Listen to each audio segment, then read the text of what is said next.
Hello, welcome to the Starts Monday podcast with me, Robin Grainger. It's a new week. Hope you're all doing well. Again, it's about 2 p.m. where I am. Was meant to go to the gym. That's a hat in the way there. Skateboard. Don't know if you can see the mic. Shout out Blue. Yeti microphone. Yeti Pro, baby. Because we're making a bit of this. Hope you're doing well. Was meant to, it's like 2 o'clock. Was meant to go to the gym already, but didn't. I just had to wait in for a parcel. Got some new drip. Not this. Not this. It's a shirt with sharks on skateboards. Of course it is. Maybe see that in another episode. Shirts with sharks on it, shark shirts. And I got a shirt with skulls on it, and just a striped. I don't know why I'm telling you this. You don't care. You've got your own thing. You're probably waiting on your own ASOS parcel. It's pretty quick. Ordered it yesterday. It arrived today. I went through you get like a wish list on that website. And mine's chock-a-block with exactly what you can imagine, like an alligator playing the trombone, jumper with flowers on it, a jumper with a golfer on it, a jumper with ladybirds on it, things like that. Real grown-up stuff. I FaceTimed my mum. Was checking in on my mum. She lives miles and miles away in the northeast of Scotland, way up there, way up by Buckie and that, way up past Cullen, get that wee top bit that no one ever ventures near. That's far away, I feel like. That's your stomping ground, like. Lovely seaside fishing village. And so I phone her as much as I can so that we can keep in touch, because I only see her like twice a year, and COVID's like made it worse. So I was on the phone to her, and I spanned the phone round and showed her my choices, my sartorial choices, and she was like, no, oh, that's a horrible colour of green. I like green, but I don't like that. And I was like, but it's bright green. I need to be seen in bright green. So I got, and you just keep adding stuff, and they give you like promo. I use like an extension called Honey, which I recommend on my laptop. It's free, you download it, and it finds codes. And ASOS sometimes gives you codes, so you can sometimes save a bit of money, because I'm stingy. I love stuff, but I hate paying for it. If anyone out there wants to send me some free clothing, get in touch. Comment down below. Contact me, Robin_Grainger, Instagram, startsmondaypod@gmail.com for any suggestions, any questions, any topics, any free clothes, any free stuff that you want me to advertise on the podcast. Keep buying the CBD stuff that I put up in the link there. It's really good. I get a wee bit from that. And support local as much as you can. I know like everyone wants you to do that. Support local. Just support your little local shop. It was £7 for a latte, but support it. Don't support the big guys that cost £2.50. But everyone's skint, so people buy what they buy. But try and support local stuff. I recommend Paiute in Edinburgh if you like streetwear and stuff like that. Really cool wee shop. Focus skate shop as well, where I get a lot of my stuff. I can put some links down below. Not that they need the business, because they're very, very, very popular and quite right. Good people too. If you want me to wear anything or try anything on the podcast, any sort of gadget or like, I don't know, a weird food stuff, get in touch. startsmondaypod@gmail.com. Robin Grainger Comedian at Facebook. Robin Grainger on Twitter and TikTok. I uploaded the me and the sour sweets from a couple episodes ago, and the numbers are great, so thank you so much for watching that, listening to the episode. It's on Spotify, Apple Podcasts, Google Podcasts, all the big boys. So thanks so much as usual for the support. I was on the phone with my mum, so I kept adding different combinations of stuff to the basket to see what the discount would be, and I got it up to like 60 quid, and then I was like, I can't spend 60 quid. I've got a million shirts and jumpers. You see me at a gig, every gig's a different jumper. I've got too much stuff. It's a want, not a need. I really need a PS5. So if anyone has a spare PS5 going and wants to send me it, definitely get in touch. I really want a PS5, but I can't bring this.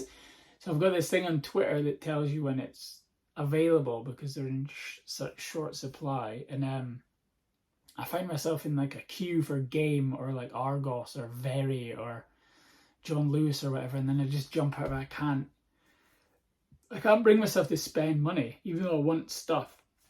I'm as materialistic and stuff like that as anyone else, but I'm also grippy. I'm grippy. It's maybe it's a Scottish trait, isn't it, to be a bit grippy with money? But I definitely am. And you know, there's like I live in Edinburgh. Everything just goes on rent and bills in this fucking city, paying council tax for roads that have never been complete. They've never been complete. It's like someone's playing like Sim City and just like gives up and then like sets an earthquake to wreck more of it in this city. Like, it's unreal. So anyway, I got a couple of things. I got the 3 shirts or whatever, and then put back the other stuff, like a raccoon playing the piano, or you know, a jumper with dolphins on tricycles or whatever. I tend to go for. I like bright things. I said on a podcast, it cheers you up, gives you a bit of optimism if you're in a daft jumper. But also, yeah, and you don't have arguments because you're too happy. You're wearing something too stupid to speak seriously while in it. I would need to put on a suit to be like, and another thing. You know, but also you don't really get respect in an adult situation. Like, no one's going to ask me to do it. Although, yesterday, an old guy, he was getting beeped at by traffic because he was, you know, these people who just don't give a fuck. And he had like an open, like, workman's bag, which is always a bit of a worry, isn't it? Because are you forgetful and you forgot to zip that, or have you just gone, I found this and I'm going to take it about my day and fuck the world. And there's someone trying to do some joinery, like, where the fuck are my screwdrivers? Psycho face over there, he's nicked your screwdrivers, mate, and he's off and he's getting beeped at traffic. I think he was shouting in people's car windows. And then I crossed the road and he went, no, I hadn't even crossed the road, he was at the other side and there's car,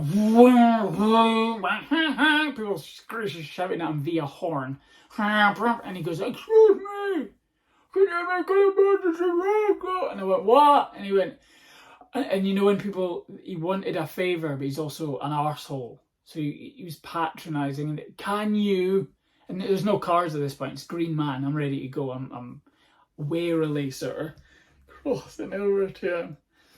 And he's, can you make an emergency fucking phone call? He's sworn already in the question. It's a Scottish thing to just swear instead of a comma. You just say fucking.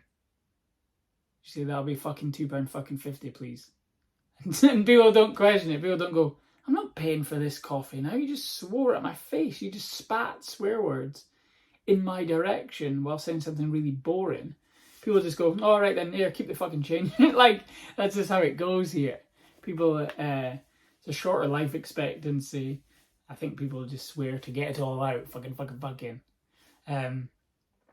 So anyway, this fucking guy, he goes, can you make an emergency phone call?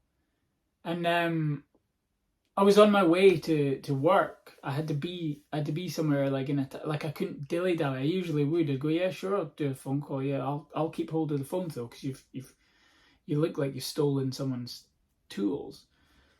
And I went, I can't. I'm really sorry, man. I'm on my way. And he went, and he muttered something about Tudor or something. He went, Tudor.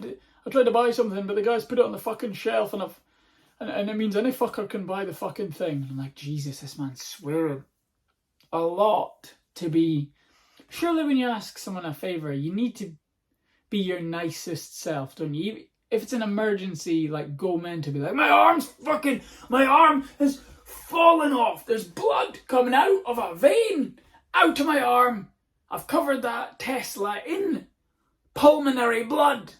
I don't know where that, I think that's the heart, but that's how fucking deep, this is how much an emergency, I'm wasting energy, I'm wasting blood, help, fucking help me, fucking now. And then you go, Jesus, that man's arm's falling off, of course I'll help him, I'll forgive his potty mouth and I'll help him. But this guy, it seemed like he wanted to buy something and he didn't have money on him to buy the thing, so the guy just went, all right then, well, it'll maybe be here later, so I'll put it on the shelf. And he was going, any fucker can buy it. And I just thought to myself, well, because I looked it up after, I googled it, Tudor is like a watch brand, like a really high fashion, like thousands of pounds. So surely you go into a shop to buy a Tudor watch and you have the funds, or you're just looking, in which case it doesn't matter if it's going on the shelf, does it? Because you're just browsing. You're just having a little browse of the timepieces available. But and then he goes, so can you please? And also I thought, and I've thought this since that I looked up the price tag on some of these watches, I thought, how come you don't have a phone, but yet you can afford a 10 grand watch? You can see the time on your phone. Buy a phone for way less than 10 grand. It's got the time on it. It's also got fun games on it, like Snake 2, where you can go through the walls. Do you know what I mean? And so I was a bit confused, and it was hot, and I had somewhere to be, and I was like, sorry man, I'd love to help you, I really... And he went, don't you want to do something for your fellow fucking man? And I went, well, of course I want to help people. You should, every day of your life, you should try and help someone along the way. Like, whether that's like give money to a homeless person, or just give someone directions or something like that, or ironically make an emergency phone call. But I feel like it wasn't an emergency, and I feel like his attitude towards it was just like anger at me because he wasn't getting something, which is fair if it is an emergency, but you're buying a materialistic, shiny bracelet that tells you the time. And why are you asking people that stopped at traffic to make an emergency phone call for you? Because like they're really on a time limit. Like they're really, like there's the green man and then there's the red man, arms on hips, going, you stop there, but not for too long because Steve's going to be out. Steve's ready. Steve's in the blocks. Like at the start of a race, he's ready to go, Steve time, everybody go. So, you know, I don't have all day. Unless you break this traffic light and I'm frozen in time, then Steve's about to do his thing. And God bless him. Because we need Steve as much as we need me. It's the yin and the yang of pedestrian crossings. Anyway, so I was like, no, I need... And then he just like shouted a bunch of swear words at me as I left. And I don't know. I've been thinking about it since. And like, you know that way when you're then walking along and then I'm the type of person who doesn't go, oh, fuck that guy. He had a horrible attitude. I don't think it was an emergency. I've since Googled it and it's a really expensive watch. Was I going to hand him my phone to speak to a guy and then he was going to go put in his tool bag of stolen stuff and then go, hey, I've got screwdrivers and a phone. Like maybe he's at it. But I'm not that type of person. I'm so like sensitive about this shit that like, I was walking the whole way like, oh, you should have just let him have the phone. He maybe needed it more than you. Maybe it was an emergency. Maybe Tudor's a plumbing company and his flat's flooded or something and it's going in the kitchen and he's got his phone on the side and he can't do it. But, so he's come out and he's taken a bag of stuff. Maybe it's a bag. Maybe this is all the stuff he could get out of the flood. Oh, all right, I'll come back for your phone. And the phone's like, I'm inanimate. I'm inanimate, Roy. Doesn't matter if you come back for me. There's a water warning pinging up. If you could get some rice on your way back, Roy. You get some rice. You get some rice. Do, do, do, do, do, do, do. Your alarm's going off, Roy. I think this is the flood warning. Anyway, I loved all the time we spent together, Roy.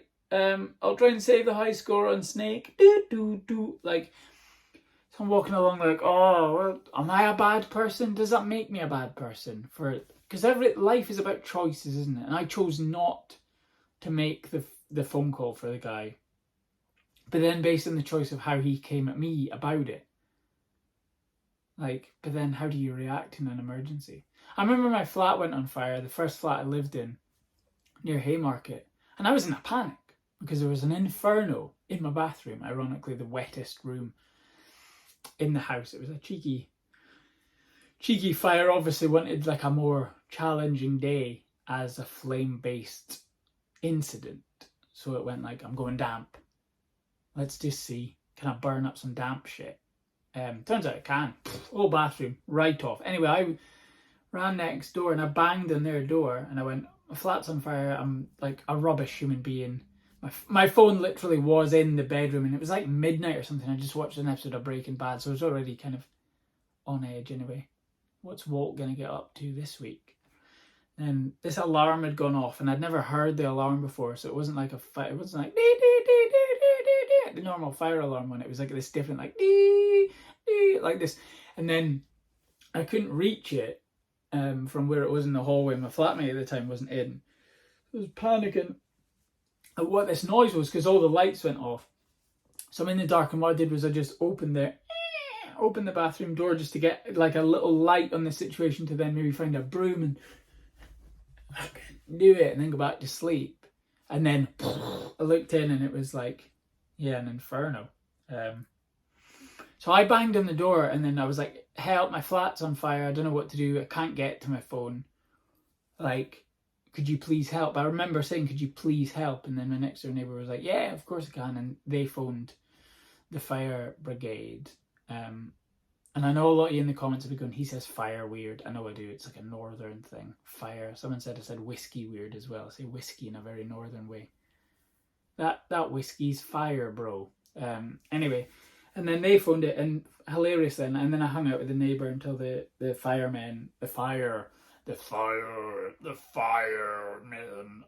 emergency services got there and helped. And it was like proper taped off 2 fire engines, and then yeah, it was covered in smoky smells. Hilarious. And my neighbour as well offered me a cigarette for the nerves of it all.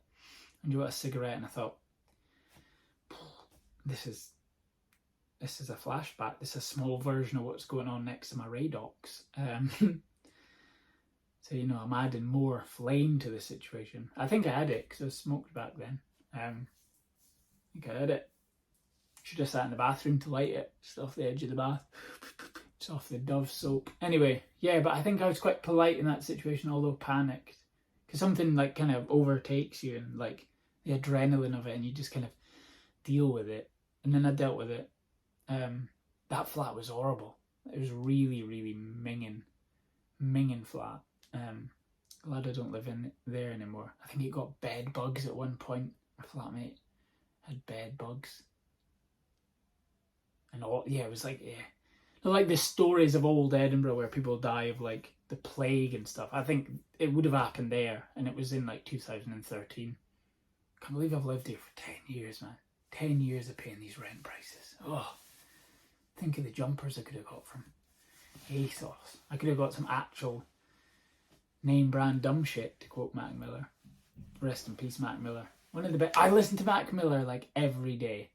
Like new music's coming out. I just listened to some of Pusha T's new album, and it's amazing. It's probably like old school. His song with Don Toliver and Lil Uzi Vert, I think it is. I think it's called Scrape It Off the Top. I've only just listened to it, so I can't remember. I've listened to like 5 songs. It's so good. But I always find myself coming back to the classics, like Action Bronson. Amazing music to cook to. And yeah, Mac Miller, Childish Gambino, Tyler the Creator, Jay-Z, Eminem. I listened to old Eminem at the gym once, and it's different, isn't it? Like, I listened to, like, Stan came on because it was on shuffle, and it just makes you, like, almost cry onto the treadmills. You're, like, dodging your own tears. Tears gonna come, and I'm wondering why. Incline.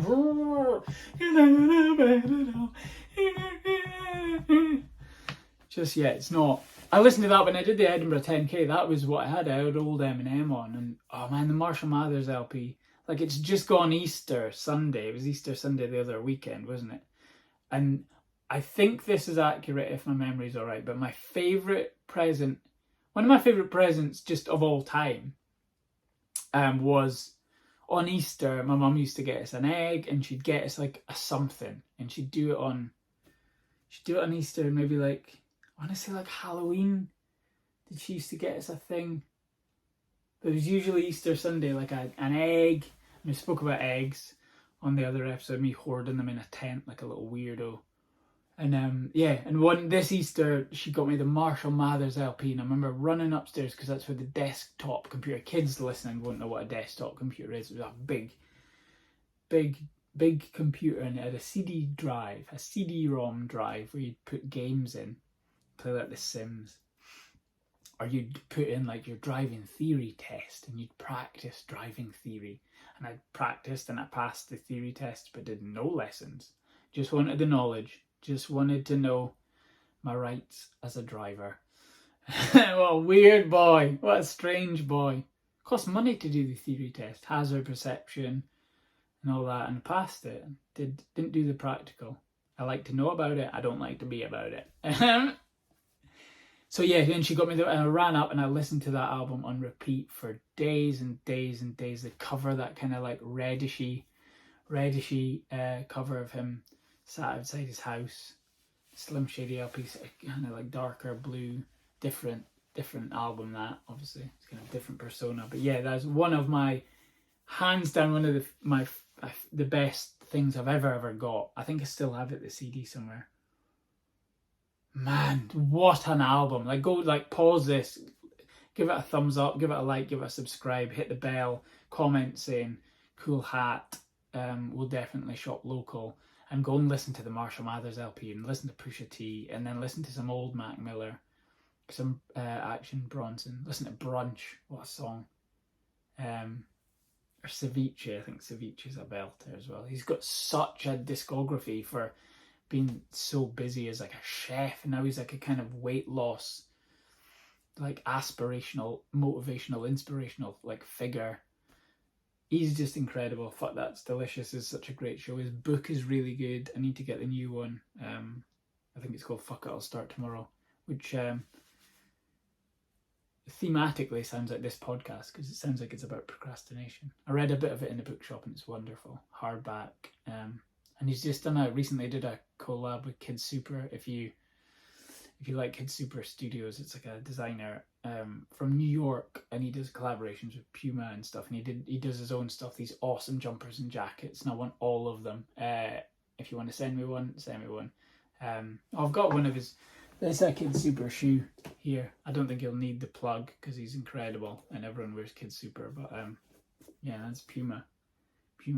And it's like candy floss laces, and he's like a creative person, so he's put the details on some shoes are not, people just think, oh, just buy loads of shoes, like what a waste of money. The details, like you can put a pencil there or a pen, it's like a wee creative addition, which I was thinking of doing for gigs, put a wee pen in there, write some notes out my shoe, just be like, yeah. Speaking of, I did new material at Monkey Barrel Comedy Club recently and tried some different stuff, and it needs tweaking about and stuff, but it's getting there. We're getting there. We're like almost 3 months away from the Fringe or whatever, 12 weeks, and I'm just going to write and gig my little face off. So if you're out there and you're a booker, like hit me up and I'll come do your gig, because I'm loving it. I love stand-up comedy so much. I love this kind of, I think I spoke about it before, the kind of like Lego block sort of era of new material, and you go on stage. Like I went on stage at Monkey Barrel and tried this new story. It's got a personal story as well, and I usually do quite high energy, like me like in a troubling situation, and there's bits of that in that, but it started off, and when you say the words, it's like someone else is like say, like, because you've been thinking about it for days, and then you say it, and then that's it, it's out into the world. And it's now floating through the air towards an audience, and they're like, they interpret it how they interpret it, and then they spit back their reaction, which is either good or bad.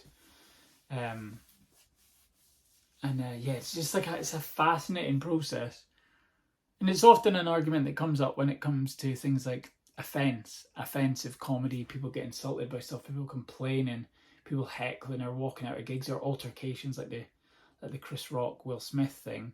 It was a while ago now, but you should never be jumping on stage and punching or hitting a performer. Like comedians are just trying to make you laugh for the most part. Like, that's it. And it's all right to be offended. Everyone has a line. Everyone has a place of life, of humor, of whatever, that they won't go to. And there's the argument of like, you laugh at every other joke about this, that, and the other, but then when it is, I think Bill Burr said it, but when it's the subject that's about you, it's no longer a joke. It's like an opinion. It's a fact. It's everything else becomes white noise, and someone else is making a statement, and it's merging inside your brain with your memory of it, with your idea of the subject or the topic, and then you get angry. Then you get, well, that's not fucking punchline. You're making a joke just at me, and that's hopefully never what the comedian's ever trying to do, ever. Like, I don't think the comedian's ever going, like, first of all, that's a lot of background research to find out what this person is sensitive about and then target that. That's a horrible thing. That's like a prejudicial thing, isn't it? Because you're finding something about someone else's life and you're targeting that, I don't know, for your amusement. But if you're just making jokes, and comedy, everyone says this, comedy's the last bastion of free speech or whatever, and you should be able to make jokes. I think if jokes don't come from a malicious place, you should be able to make them. But having said that, like I just said, whatever you put out, it comes back, because it does get broiled up and rolls around with everything else that's going on in life. So if you've had an argument with your wife on the way to the gig, and then someone makes fun of that, either that can ease the tension in a kind of general way of like, we all have arguments. You as a comedian saying like, I'm on stage, I've had an argument today, and this is why it's funny. This is me on the back foot. Like, always, like Billy Connolly said, you always have to be the victim in your jokes. Like, it's never joking about other people. It's never punching down. It's always like, I'm bad, me on stage, I'm bad at this, I'm bad at that, I'm shit at sex, I'm shit at life, I can't do this, I can't do that, and this is why it's funny, laugh at me. And then people, that's the relatability of like, oh, I'm a bit shit at that, it is funny. So there's that aspect of it. It should never be the other way. So either you're going to react in that relatable way where you go, it's ridiculous, he's in an argument or she's at an argument, and they feel the same, they feel the same emotions I do. I'm not mad, like, this is funny, this releases the tension of the argument before because we've laughed at it, and in a way we're going to now move on from that. Or you hear that about whatever, and it sets off like the chain of events in your head, and then you become protective, especially if it's about someone that you're with. You be protective and you go, fuck you. Like, that's what happens with jokes said into a microphone from a stage. You're running a risk with every single joke that you say that it might not be funny. People may react different ways. Hopefully it's just funny. Hopefully it's just silly. Hopefully it's, do you know what I mean?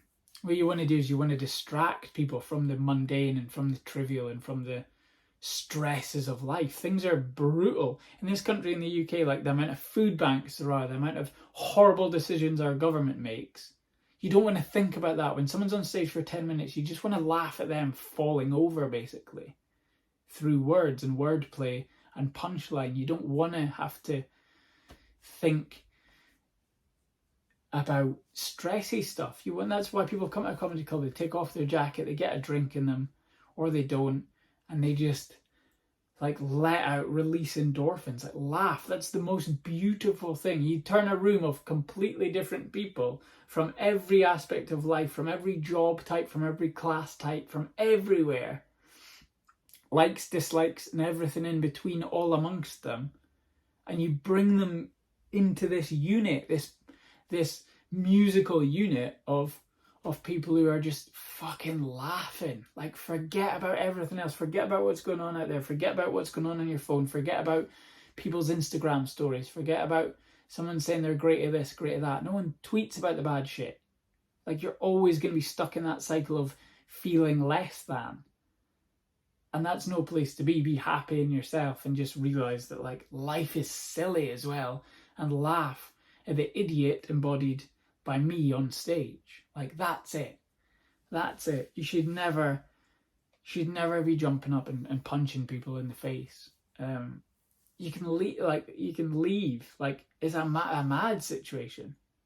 And I'm very biased. I'll usually side with the comedian because everyone's dealt with like a dodgy heckler situation or people disrupting the show and things like that. And like it's never the intent of the comedian. The comedian is there to entertain. The comedian is there to make you laugh, hopefully. And if they're there for any other reason, then they're not. They shouldn't be there. Like it's a comedy club. It's not a insult everyone club. Because that says more about the person on stage, I think. Of like if you maliciously target other people in any type of life, that says more about you, doesn't it? Like if you have to shout at someone outside a shop because you're unhappy, it's like that's what you need to deal with. Don't take it out on other people. Like deal with it. There's channels, there's apps that you can use for mental health, and it's a horrible thing to feel sad or to feel angry or to feel like somehow hard done by or mistreated. It's a horrible thing in any single aspect, from the minute in the like, I want this pair of shoes, but why do they get them and I don't, to like, you know, horrible big personal things. It's a horrible thing, but yeah, it's mad for people to be getting slapped or anything like that. Like if you don't like something, don't like it and leave, or like, you know, tell the person you don't like it, but don't instead of that go and hit the person. I just don't think it's really the answer. In a lot of cases. Anyway, so that's been it, man. I've just been trying new material. Been going to the gym, or not, as today is the case. I will go after this, I promise. I will go. Yeah, that strange altercation with that man. I hope he's alright. I hope someone made the emergency call and it was genuine and he got the watch or whatever. Because let's just end the podcast and see. I think that's the only like Tudor thing that it could have been.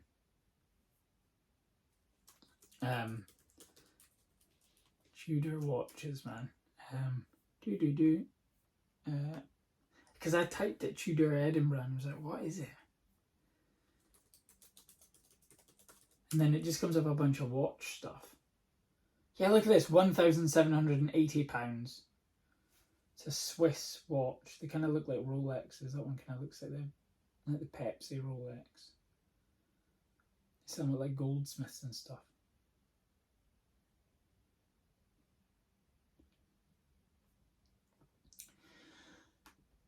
See what I mean? Like I don't get it. They're so expensive. Like it's not like 25 quid for a watch. I bought a watch for £30 once, and I was like, should I be spending this on a watch? Yeah, like 3,200, 2,900, £4,000, £4,000, Yeah, I mean, if you can spend that on a watch, buy a phone, sir. I hope he resolved this situation without. Speaking of like unneeded aggression, I reckon at some point during that man's day he's punched someone. Like that was the vibe I was getting off him. That he was like an old guy, a wee old Scottish guy as well. Like a weather beaten face, wee guy, just fucking livid, just fucking furious, and someone's fucking. Those are dangerous people. Little old guys. You're gonna burst have my fucking 15th heart attack this fucking year. Just chill. Realize that you don't need a watch that costs that much. Just learn to be kinder. But yeah, I thought about it all day, my friends. All day I felt the guilt of it, which is something like I need to, speaking of dealing with things within yourself, I need to realise also sometimes that like I'm allowed to say no to people. I don't have to be kind.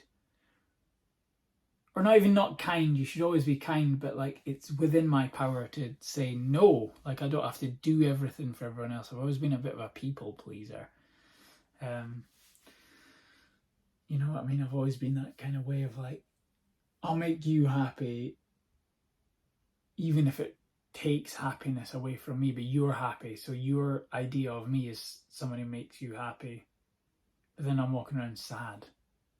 It's a fucked up thing in it that I need to sort out. I need to realize that it's all right. You get a choice in life. You can usually do one of two things. Doing the right thing is always the best thing, but maintaining happiness is also important, isn't it? Well, there we go. Just a wee chat there. I hope you enjoyed it. I really enjoy doing these podcasts so much. It's like my favorite thing to do, once or twice a week. I don't know if you want me to do them twice a week. Comment down below, but just hit like, subscribe, hit the notification thing, subscribe and follow on like social media and Spotify and all that if you can. Give it a share. Watch the TikTok video of me eating sour sweets because it's ridiculous. I've had lots of great feedback from that, so thank you so much for all your support. And just people watching me be silly is like my favorite ever thing. So yeah, and as usual, I'll hopefully see you at a gig sometime. Follow me on social media for all those kind of updates. Robin_Grainger on Instagram, at Robin Grainger on Twitter and TikTok, at Robin Grainger Comedian on Facebook. And Starts Monday Pod for any suggestions. And any clothing companies you want me to rep your stuff, hit me up. startsmondaypod@gmail.com for any queries, questions, topics, suggestions, anything like that. I love the back and forth in terms of feedback with people who listen and like it and tell me that the podcast makes them laugh and all that kind of stuff. So again, thank you so much for listening, and we'll see you again on another episode of the Starts Monday podcast with me, Robin Grainger. Bye bye.